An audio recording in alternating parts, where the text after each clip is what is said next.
Welcome to MTN Outdoors. Welcome back to MTN Outdoors. I'm your host, Keith Grevenitz. And if you tuned in last week, we dug into hunting season. It was the first full week of the general hunt.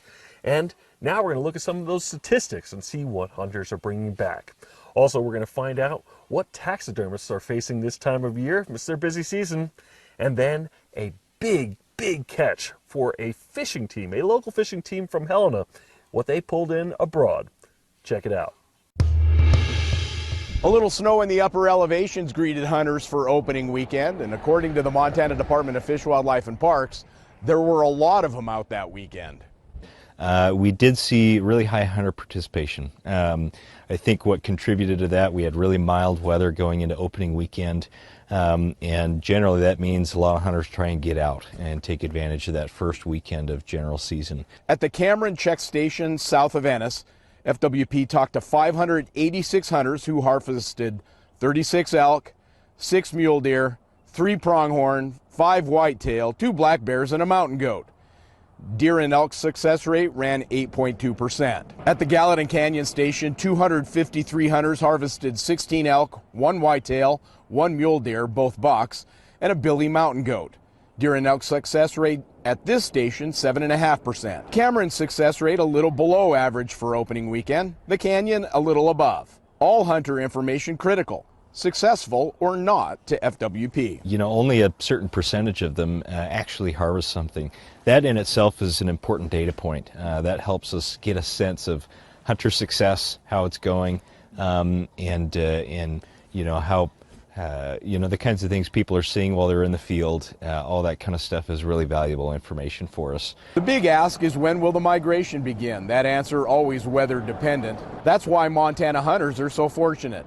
5-week season almost always includes the migration, which isn't true in every other state. The abundance of wildlife that we have, which allows for the length of the seasons that we enjoy, and really just provides a lot of opportunity for people. Whether you were able to make it out on opening weekend, or if you like to wait until November comes around and we start getting some more snow, there's opportunities there for everyone. Jacobson reminds all hunters need to stop at a game check station, whether they're successful or not. That information critical for forming next year's hunting opportunities. In the Gallatin Canyon, Chet Lehman, MTN News. Every year, some hunters finally bag that trophy animal that they've been searching for, that they can tell their friends or their family about. To preserve those animals, it takes time, artistry, and attention to detail. We preserve memories. That's what taxidermy is really all about. With hunting season in full swing, it's the busiest time of year for taxidermists. Since he was a kid, Bodie Schneider knew he wanted to get into taxidermy. He's had a passion for it ever since. When we're working on something, time actually kind of fades away, and you don't realize how long you've been working on it because you are so focused.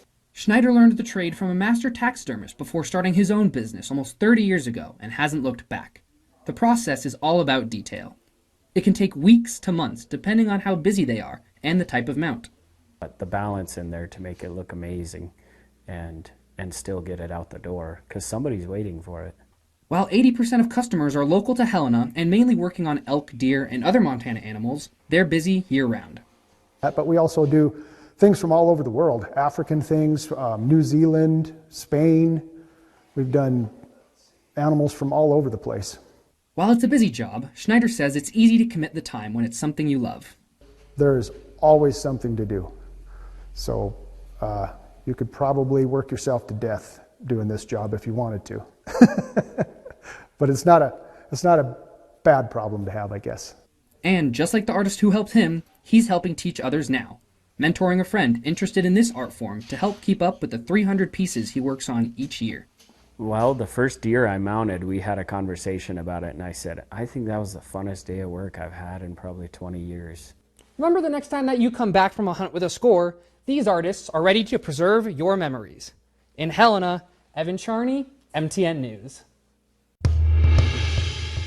A Helena fishing crew just made waves in Cabo. Bill Cooper and Team Graybill hooked a 398-pound black marlin at Bisbee's Los Cabos offshore tournament. A catch that they'll be talking about for years. The fight was insane. Team Grable is a six-man team made up of John Hoovstall, Dax Hoovstall, Bill Cooper, Bradley Hutchison, Jim Ferreter, and Steve Robertson. They placed second overall in earnings, walking away with more than $500,000 out of a total prize pool of $2.7 million. And they took third out of 139 teams from all over the world in the billfish division. You know, it was just a fun friend trip that we got to go do, something we've all wanted to do, and then to finish as well as we did. I mean, this is kind of a storybook. The team fished from 7 a.m. to 5 p.m., 3 days in a row. It's the craziest thing because you're fishing for 30 hours and the entire time you're just anticipating something catching that reel. That big catch, the almost 400-pound marlin, it came in 50 miles out from the shore, just 30 minutes before the cutoff on the final day of fishing. It took more than an hour to reel it in, and netted Team Grable a big payday. And for us to win the money is basically surreal. I mean, that night just was, that afternoon and that night just kind of surreal for all of us. While Bisbee's Los Cabos Offshore Tournament is the first major one Team Grable has competed in, the 6 teammates have been fishing together for years. The team is made up of close friends and family, with 4 of the men working for Greenway Enterprises right here in Helena. I mean, it means everything. I mean, that's, you know, my father-in-law, my brother-in-law, and, you know, my best friend since I was 2 years old, and Whitey and Steve I've known for forever.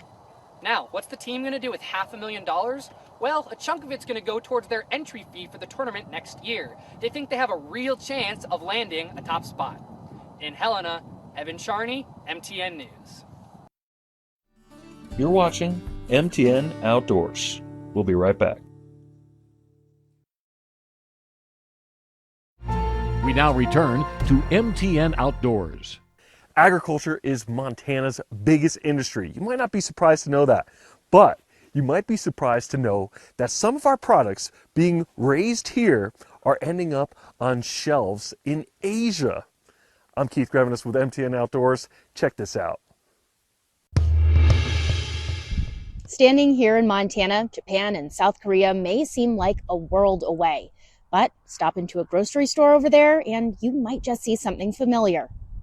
Seeing our growers like pick up the packaging and be like, oh, it says US beef, you know, or pick up the packaging and know that that wheat was coming from our market. Montana Department of Agriculture Director Jillian Street, Governor Greg Gianforte, Montana agricultural producers, and other representatives of Montana industries recently returned from a trade mission to Japan and South Korea. The trip sought to strengthen and expand connections between the Treasure State and the two countries across a number of industries, including Montana's top industry, agriculture. It's important that we tell the Montana story. So we took wheat and barley growers, we took stock growers. Montana has established ties with both Japan and South Korea. They are consistently some of the Treasure State's top trading partners. According to the governor's office, Montana exported $38 million in wheat sales to both Japan and South Korea last year. They have very high specifications for their millers in both countries. They like high quality products, and Montana is the source. Street says there's growing demand for other products that Montana grown and raised goods can fill, like an interest in protein from Nippon, a Japanese company that mills flour and produces flour-related products like pasta, but also manufactures other packaged foods.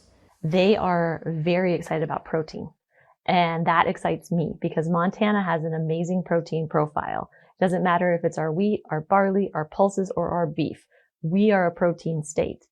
The trade mission also sought to expand Montana beef exports to Japan and South Korea. Now, Japan already has a strong Wagyu beef market, but Street says there are other opportunities for Montana-raised beef. What they will export from us in large quantities, and not just from Montana, but from the U.S., is tongue. And intestine and some of the areas of the stomach. And while we in the States might not eat those products, in Japan, it's a delicacy. Along with strengthening existing relationships, Street and Gianforte say the trade mission also forged new ones. There's no question that we made some new relationships on this trip that will expand our export markets for Montana producers. Japan and South Korea are not the only overseas nations with interest in Montana ag products. So far this year, Street has also been to Panama, Peru, and Colombia with the USDA. And when it comes to promoting Montana-raised and grown goods around the world, she says she is not slowing down. I like to say that Montana is grandma's cupboard. You can go in there and you can find anything that you need. And we have it, and we want to figure out how to get it to you. In Helena, Marion Davidson, MTN News. A project almost a decade in the making is providing food sovereignty on the Rocky Boys Reservation. It's the ability to take care of our own people with food. 1, 2, 3. The tribe recently cut the ribbon on a new flour mill. Overcoming challenges including COVID, they're milling locally grown Kamut wheat, an ancient grain legendary farmer Bob Quinn made famous on his farm near Big Sandy almost 40 years ago. It's all organic, and they mill it into flour, and now they're supplying neighboring tribes at Fort Belknap. Ultimately, the hope is to have these bags of organically produced flour lining the shelves of stores and bakeries, not only here on the Rocky Boys Reservation, but at communities across Montana. Somehow we need to get back to that space. Tribal leaders are also hopeful the mill will put members on a path to better health. What does diabetes cost the tribes in terms of medicals and treatments and medicines? Why not put some of that money into the prevention side, and let's eat healthier. Imagine if we could pay the farmers a little more for growing better food, and then save a lot more on health care by being well instead of being sick. The mill is the latest food sovereignty step. With more than $30,000 in grant money lined up, a bakery might not be far behind. We've already got orders. We didn't even make any bread yet, but we've already got people wanting orders, so it feels good. I'm so proud of you guys for investing into your future, into your kids. State ag leaders call the project a great example of value-added agriculture. We have the farmer here that's growing the grain. We have the mill here that's milling the grain. We have them working on creating the flour that's going to create the bread. That is value added. With the operation based on campus, the tribe is cultivating the next generation of entrepreneurs and ag leaders. We want to build a whole curriculum around food. We want to build a whole curriculum around the Kamut, the agriculture industry, to grow our own foods here. Near Box Elder on the Rocky Boys Reservation, Tim McGonigal, MTN News.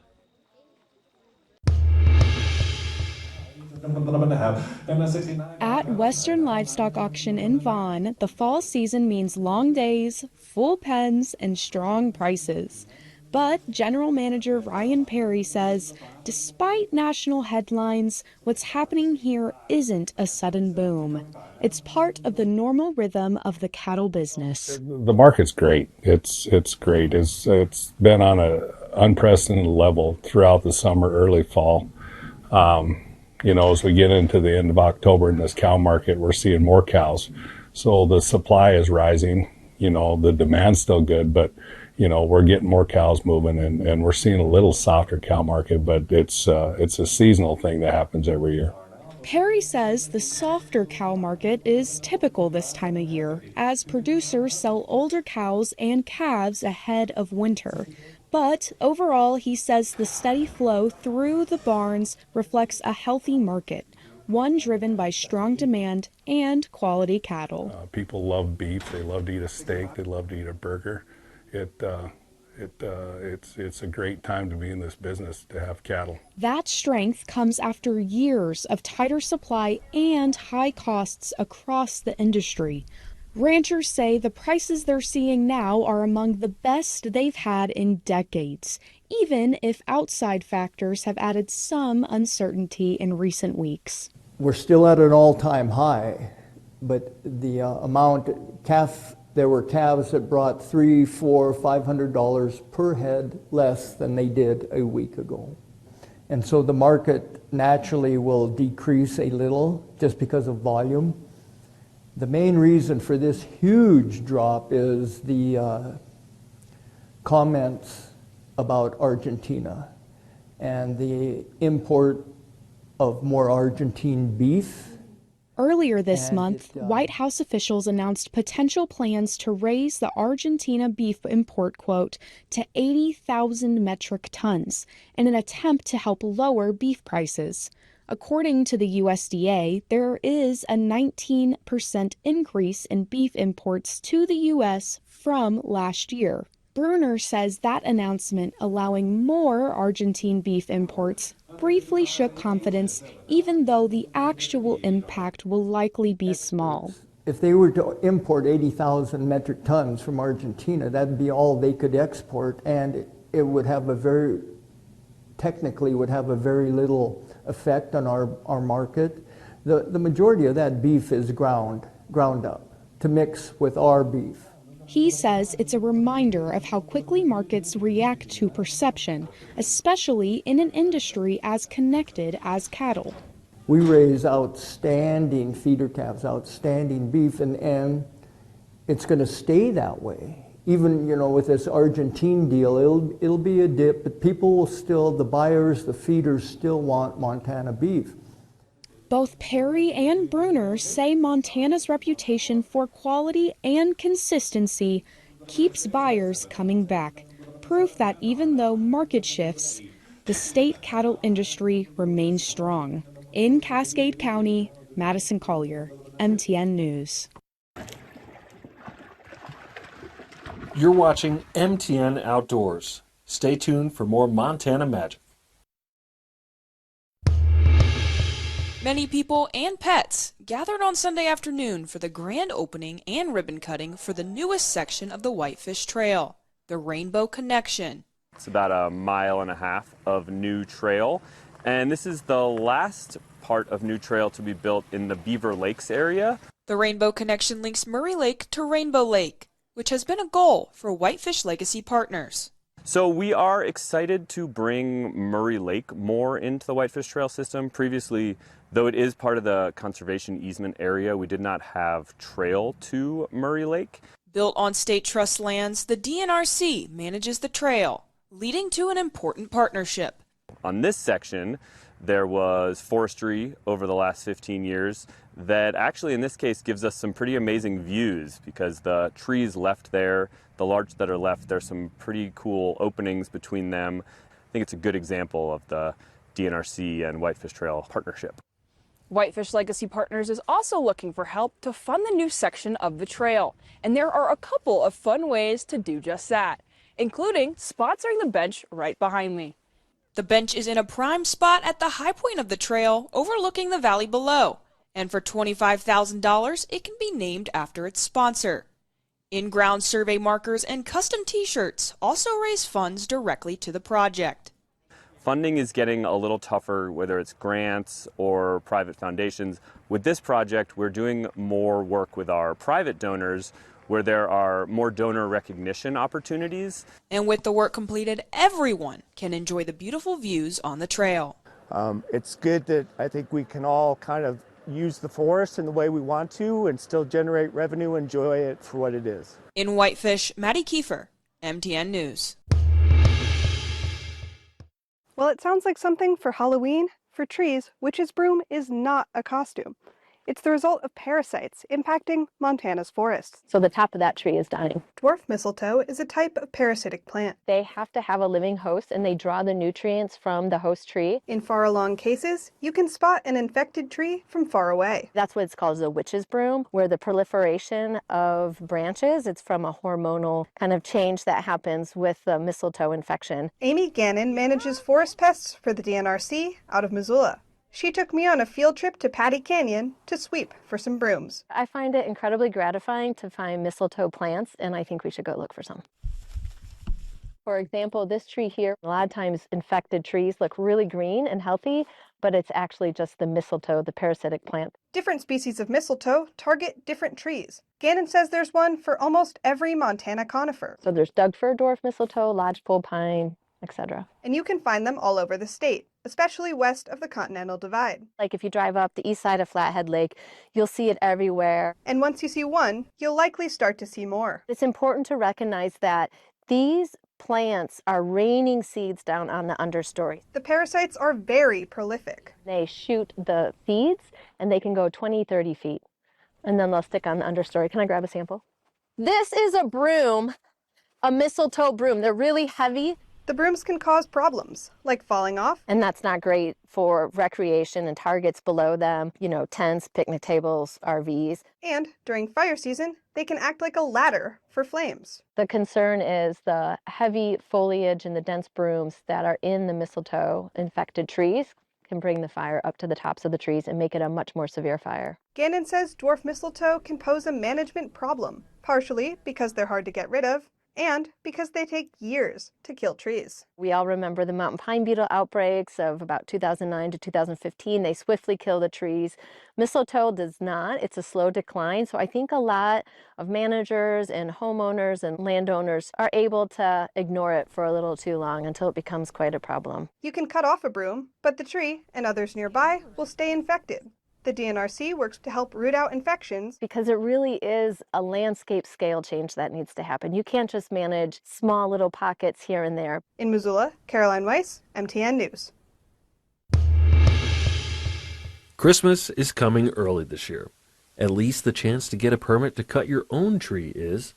November 1st, the day after Halloween, is the first day you can get a permit to harvest one in the Helena, Lewis and Clark National Forest. It reduces the risk of wildfire, promotes forest safety, and it's just a fun tradition for you and the family. That's Arizona Paschal. She's been a wildland firefighter for the past 5 years, and she's been cutting down a Christmas tree ever since she was a kid. All right, check out this tree. Do you think it's about double my height? The requirement for a tree to cut down, it has to be under 12 feet tall. And I'm just under 6 feet, I'm about 5'10", so I'm not exactly sure. And one thing you might want to do is bring a measuring tape with you when you head out, because it has to be under 12 feet tall, and then the stump you leave behind has to be under 6 inches. Start by grabbing a Helena, Lewis and Clark National Forest visitor map to make sure you're in the right spot. Remember, you can't cut off the top of a tree, and 5 needle pines are off limits. The Forest Service asks that you cut away from main roads, stay at least 150 feet from streams and creeks, and avoid busy areas. After you've followed these rules, head out there and have fun starting your tradition. It wasn't until I got married that it really started as a tradition. And I married a girl from Helena, Montana. My wife's name is Shannon. And she was raised in Missoula, and her dad used to go out to Patty Canyon every year with her brother and cut down a tree on Thanksgiving weekend. You can buy the permit online for just $5, which is cheaper than heading to a Christmas tree lot, where you will likely spend much more. As far as creating your own tradition and finding your tree, that's up to you. The best trees we've cut are up by Kading Campground. I go right outside of Boulder. Reporting in Helena, Keith Gravenitz, MTN News.